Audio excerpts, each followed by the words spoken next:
this.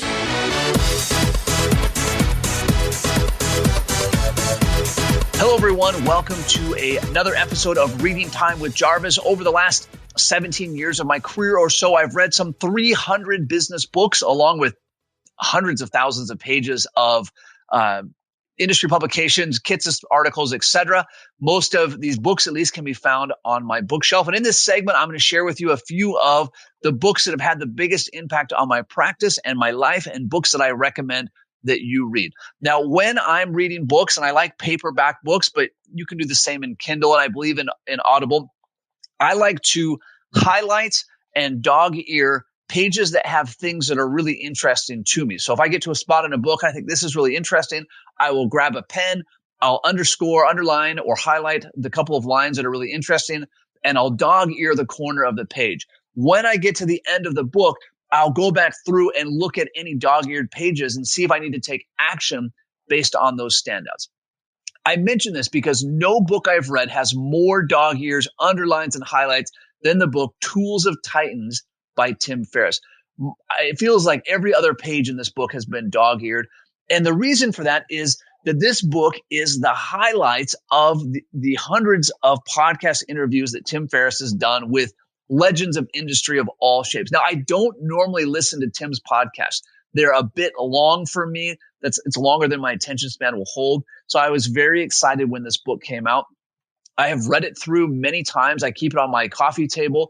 Anytime I need to do something creative, whether that's creating podcasts or newsletters or content in general, or when I'm doing goal planning or business planning, strategic planning, I just flip open this book to one of the pages that I've earmarked and read about some fascinating person who typically started from nothing and became amazing in whatever field or sport or hobby they were pursuing. So I highly recommend this book, as with every book I cover on this podcast.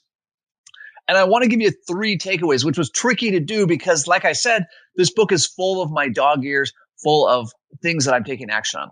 So takeaway number 1, almost anything is possible.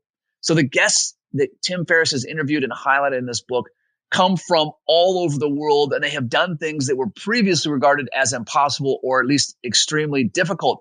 In fact, it was fascinating to read how Jamie Foxx, the famous comedian and actor, how he picked that name, because that's not actually his name, it's a stage name. And to see these hacks or these acts of desperation that people did to get ahead, incredibly inspiring for me. Takeaway number 2, almost everyone has imposter syndrome. So I know that you're thinking to yourself, I'm not that good of an advisor. I'm not that good of a parent, a spouse, a partner, a whatever, a human being. Everyone has those thoughts. And in this book, Tim Ferriss highlights a lot of people, himself included, that have struggled with this imposter syndrome to the point of severe depression.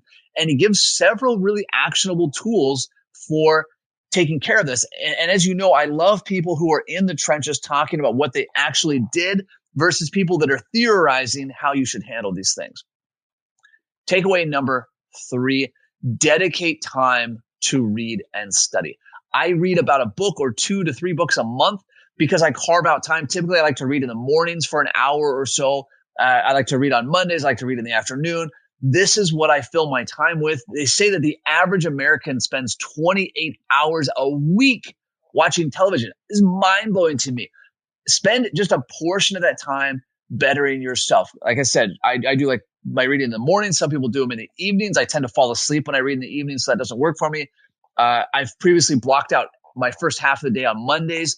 Make time to learn from other people who have done what it is you want to do, and make that a non-negotiable. Don't think that someday you'll be better by doing the same thing. You've got to take time to learn from the best that there are, which you're doing, by the way, by listening to this podcast, but up the ante. If you want to take your life and the practice to the next level, you've got to up the ante on personal development.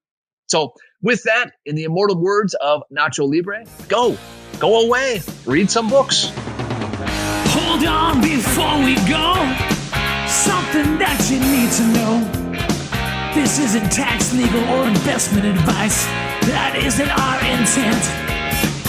Information designed to change lives. Financial planning can make you thrive. Start today, don't think twice. Be a better husband, father, mother, and wife.